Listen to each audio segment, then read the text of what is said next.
Hey guys, welcome back to Jessin Reads Romance. I'm Jessin, and today I'm going to be talking about all the books that I want to read in December. But before we dive into all of those books, I wanted to talk about the Swoon Awards. If you're like me and you were disappointed in the Goodreads Choice Awards, there is still hope, because the Swoon Awards, which is only a newly created award, they've done their first round last year. The 2020 Swoon Awards were the first Swoon Awards ever, and I participated in them. This year, it's happening again, and just thank you, Lord. Thank you, because I was so disappointed in all the Goodreads Choice Awards. It's just, romance is too broad a category to give attention to all of the amazing romance books that are written throughout the year. I have not read most of the books on the Goodreads Choice Awards just because I've been gravitating away from traditionally published romances in general, like more so than ever this year. But historicals were missing. There was no write-in nominations this year. It's a mess, and I don't want to deal with it anymore, so I'm just going to focus on the Swoon Awards from now on, because it's an award that's focused on romance books with so many categories for different subgenres, for best author, all that jazz. So anyway, I'm going to link the Swoon Awards down the description box below, and I'm going to show you how to do it basically. The nomination round, which is going on right now, I've already done my nominations, go from November 15th to January 7th. So you actually can vote in books that are actually published toward the end of December. I have a book that I'm going to talk about that's going to be published on December 28th. So I actually have time to read it and nominate it if I so choose. So anyway, there's nomination rules and regulations, so read through that. It has to have an HEA, cannot be not a romance to be in these awards. There's different categories like historical, contemporary, fantasy, paranormal / urban fantasy, romantic suspense, sci-fi, erotic, YA, novella, anthology, holiday. They're all separate categories, which is amazing. And then they also have debut, audiobook narration, best cover, book of the year. So there's so many categories and so many chances to have all the books that you want to be nominated. There's unlimited nominations. You can nominate so many in every single category. They just allow that, and it's amazing. So anyway, after you're done submitting your nominations, the semifinal round will start on January 17th, so you get to go back and you get to vote on all of the books that actually made it to the semifinal round, and I think they have a final round as well. So I'm just really excited about it. Make sure you follow that link and go cast your nominations. Okay, so now for my December reads. I always started off with the books that we'll be reviewing for the podcast. The first book that we're going to be reviewing in December is Carnal Urges by J.T. Geisinger. This is the second book in her Monsters and Queens series. I freaking love it. It's one of my favorite books for the year, and I knew that I wanted to do it towards the end of the year, especially since the third book was coming out. The next book that we're going to be reviewing is Lore Olympus Volume 1, which it's not a complete romance series, but we're going to be reviewing every single volume. So it's an ongoing webcomic that's now being printed, and I'm really excited because it's one of my favorite Hades and Persephone romances, and this just makes it so much easier for us to talk about it, for us to break down the different story arcs that are happening throughout the webcomic, and I'm just really excited. So just expect to see all of the volumes of Lore Olympus be reviewed on the podcast. Finally, the final book that we'll be reviewing in 2021 is The Lady Gets Lucky by Joanna Shupe. I absolutely love this historical romance.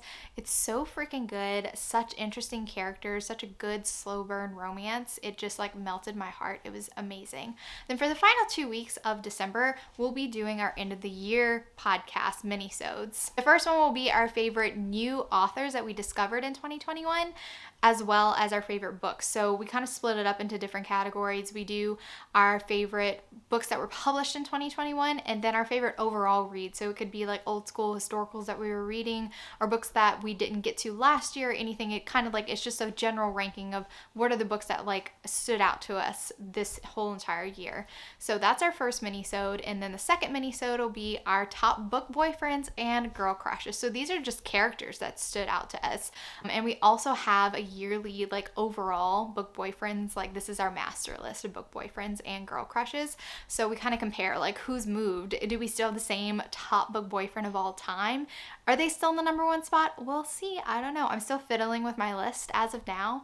I still have a couple weeks until we record that episode. I'm nervous because I don't want to hurt my characters' feelings whenever I kick them off the list, because there's some new people that I want to put on there. Anyway, those are all that we're doing for the actual podcast. Now, for our Patreon exclusive, Our theme was just winter in general. It could be a Christmas book, it could be anything to do with like snowstorms, whatever.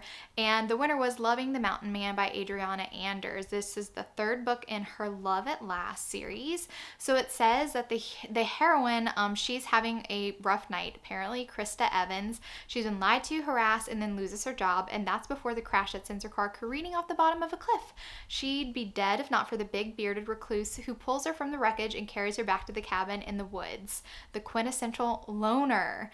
Wounded hero Micah Graham has no time for visitors, so when he brings home the woman who nearly died on his mountain, he'll take her in, but he doesn't plan to let her stay. Then the storm hits, so this is a snowed in together. Oh my god, I love it. I cannot wait to read it. It's going to be a good time, hopefully. The Rake Appreciation Society is going to be reviewing My American Duchess by Eloisa James. This is one of the books that I have not read by her, so I'm really excited about this. Jen says she really loves it. This book is about the arrogant Duke of Trent, and he intends to marry a well-bred English woman. The last woman he would ever consider marrying is the adventurous Mary Pelford, an American heiress who has infamously jilted 2 fiancés. But after one provocative encounter with the captivating Mary, Trent desires her more than any woman he has ever met. I love whenever a man vows that he wants a certain type of woman, and then the heroine's the complete opposite of that. I love that. I love it. So excited about it. I do have an arc. I meant to read it in November. I was very like, oh, I'm going to be on top of my game and read it. I didn't.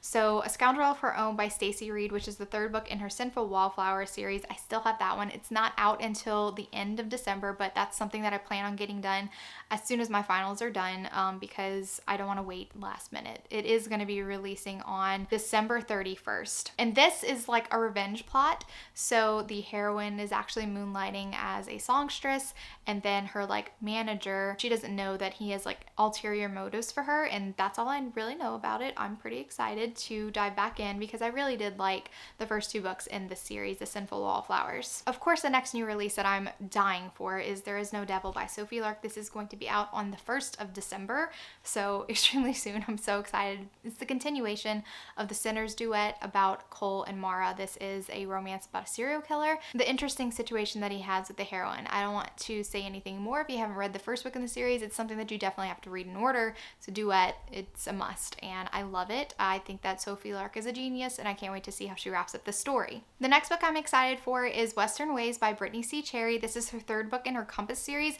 and I recently read book 2, and I'm glad for it because they are connected, and I had forgotten the connection of the hero from book 2 to the hero of book 1, and I didn't even realize it until after I finished, like basically toward the end of the book.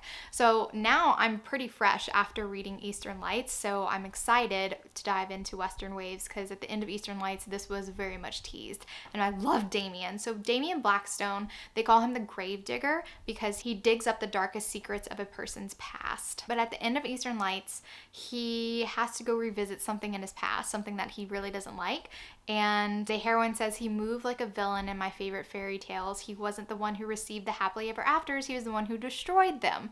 So I don't want to say too much about this because I think you really should read Eastern Lights to get the full effect of Damien. I mean, they could be read as standalones, it's fine. But I'm just really excited because there's kind of a slight taboo element to this book, which I'm so excited for. And also this cover, beautiful. Chef's kiss, pretty. And that's going to be out on December 9th. Okay, the next new release I'm so excited for is The Temptation of a Highlander by Elisa Braden. This is your 3rd book in her Midnight in Scotland series. I absolutely loved books 1 and book 2. They are a spin-off. They have a slight connection with her Rescued from Ruin series. I completely almost blanked on that one. But this Midnight in Scotland series is so perfect. I just love it so much. So this is going to be released on December 28th, so toward the end of the month. I was kind of surprised whenever I read the synopsis because I keep expecting there to be a story about this one woman who's been featured in book 1 and book 2, and I'm like, she has to be getting a book, right? She's gonna be paired with one of the brothers. Well, it's not this one, which is fine because I love all of the McPhersons. The synopsis says, once a hopeless wallflower, Clarissa Meadows blossomed into a beauty for a single splendid season, only to catch the eye of a madman bent on possessing her. Now she must flee where he'll never follow, a friend's house in the Scottish Highlands. Except he does follow, and Clarissa has nowhere left to run. A protector unbound, Campbell McPherson shouldn't be dreaming about about the fair English lass who blushes like a sunrise, blurts out double entendres over breakfast, and shows a peculiar interest in the size of his hands. Does she? But when she reveals the threat, putting fear into her eyes, this rough, solitary giant vows his protection, and even if it means keeping temptation as close as his next breath. I love it. I'm not sure who Clarissa is. I don't remember her from, if I'm wrong, if she was featured in book 1 or book 2, then I need to do a reread, obviously in December, which may happen. It's a very good chance that I will reread The Making of a Highlander and The Taming of the Highlander in December, just letting you guys know. Finally, for the last new release that I'm excited for, or at least the last new release that I can recall in December, is Homecoming King by Penny Reed. This book was supposed to be released last Christmas, but she just wasn't quite finished with it, and it's a holiday book, so she was like, I'm just gonna hold it until next year, which is fine. The series is about 3 friends who were all like different kind of like kings during high school. The first one is he was a homecoming king. His name's Rex, and he's kind of lamenting the fact that he's always the boyfriend before his ex-girlfriends get married. He wants to be the one that gets married. He's like, why do they always find the one that they're supposed to be with after they break up with me? Like, why can't I be the one that they want to be with? So I think that's kind of cute. He's a pro football player for Chicago, and he goes back to his hometown. I'm pretty sure that there's some sort of reunion going on. And then our heroine, Abigail McNerney, oh my goodness, Abigail. We're just going to call her Abigail. She's a bartender, and she's always the BFF and the wing woman. She does not want a romantic relationship at all, except the guy who she's loved since preschool, our hero, has just walked into the bar and doesn't recognize her. So I'm excited about this one. I hope it's going to be really great. I haven't read a Penny Reed book in a long time, actually. I lie. No, it was last year. When did Marriage and Murder come out? It feels like it's been a long time, okay? Now for just random books that I want to read during the month of December. Christmas Mountain by Garrett Lay. I literally just saw this on Amazon and I was like, this sounds good. So it says, the probation officer caring for his dead brother's baby, the wounded gentle giant with the biggest, softest heart. Remy, sweet Finn Hawthorne is my favorite thing about working in the prison. His broad shoulders and sunny grin, his twinkly flirtation, and he likes me as much as I like him. More seems inevitable until life happens. One day I'm there and then I'm not, and second chances don't really happen when your car breaks down halfway up a snowy mountain, do they? Besides, I don't remember flirting with a bearded lumbersexual, only dreaming about one. And then from Finn's point of view, Christmas Mountain is my home, but it's the one place on earth I never imagined seeing Ramy Stone again.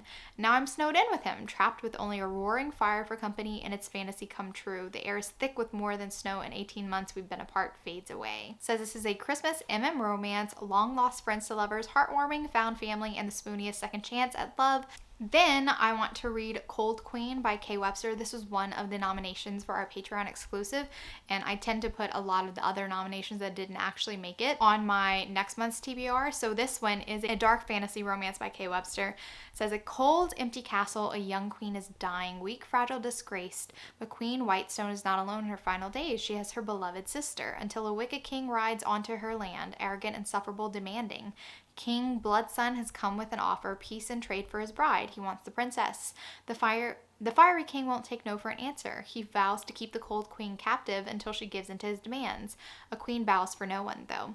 Not even when she's frail and fading away, she'll tap into her strength, protecting the only family she has left.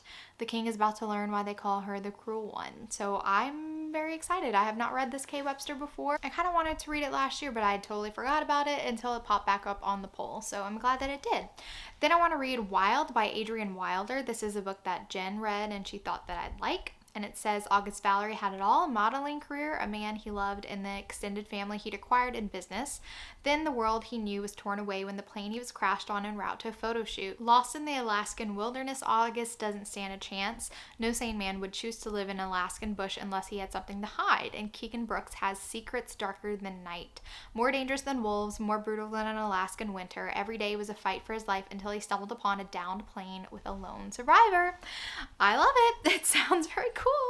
Another book that was from the Patreon exclusive poll that didn't quite make it was Christmas Cliche by Tara Sivek. I think I've only read like maybe 1 or 2 books by Tara Sivek, but she's higher in humor from what I do remember. The synopsis really sold me because I wanted some sort of humorous Christmas story to be on my December list, and it says, "'Twas the week before Christmas and all through LA, Allie Parker's famous twin sisters were driving her cray. She fled to the mountains with a hostage in tow, hoping to sleep through the holidays, which were a shit show. A crash in a blizzard and a hot mountain man definitely wasn't part of her evacuation plan. Santas and stockings and creepy nutcrackers too. Everywhere she looks, it's a crazy Christmas do. But there are hugs and smiles and a beautiful view, kisses and laughter, and no time to be blue. Maybe this family with their hot mountain man will make this a Christmas Allie can actually stand." Sounds super cute, right? Anyway, so I'm excited about that one. Lastly, this isn't Christmas at all. This isn't wintry at all. But Nalika from Liber Lady told me that she really loved this series, and I'm intrigued because if you know me, you know I like some monster romances, and this is like a dinosaur T-Rex monster romance that I'm very excited about, okay? It's called Smash and Grab by Maz Maddox, and it says, "My standard issued lab badge reads Simon, but it really should say unexciting nerd with no social life. Don't get me wrong, I love what I do with a passion, but it doesn't leave a lot of time for much else, especially romance. While chipping away at my work, I'm suddenly the person between hired cartel muscle and the fossil that will define my career. Which isn't the most insane part of the story. My savior is a chaotic, bat-wielding punk with a bubblegum pink mohawk and a killer smile. In a mad dash to escape the thieves, my knight in studded armor sweeps me away to the country while hitting every tourist trap along the way. While smuggling a fossil, might I add. Oh, and did I mention that this pink punk can shift into a dinosaur? Dinosaur romance. I'm excited about it." So those are the books that I would love to get to during the month of December. As we all know, I'm a mood reader, so there's going to be plenty of books that I did not plan to read that will make it on the list. I'm in the middle of my reread of Immortals After Dark. I will be having a dedicated video for Immortals After Dark to talk about them because I'm not including them in my like weekly wrap-ups. I've done them before as I was piecing through them all last year. I have reviewed them, but I wanted like a dedicated video before Monroe comes out in January, which is very exciting. And like I said, I might be doing a reread of the Elisa Braden books before the 3rd book comes out. So I don't know. We'll see. If you have any suggestions about books I should be reading in December, drop them in the comments down below. I'm very excited. I hope that everyone had a great Thanksgiving. I sure did. I had a lot of fun. I hope that you guys had a lovely Thanksgiving. I hope that you're not stressing out too much about Christmas. I do have some Christmas gifts that I definitely should probably be buying like right now. There's always that like at least one last minute Christmas gift, but hopefully I'm going to be done pretty soon because I like to have a relaxing Christmas holiday. If you like this video, give it a big thumbs up, and if you're not already subscribed to my channel, make sure you subscribe to get notified of any future videos that I do. Thank you so much for watching, and remember, life's better with little HEA. Bye guys.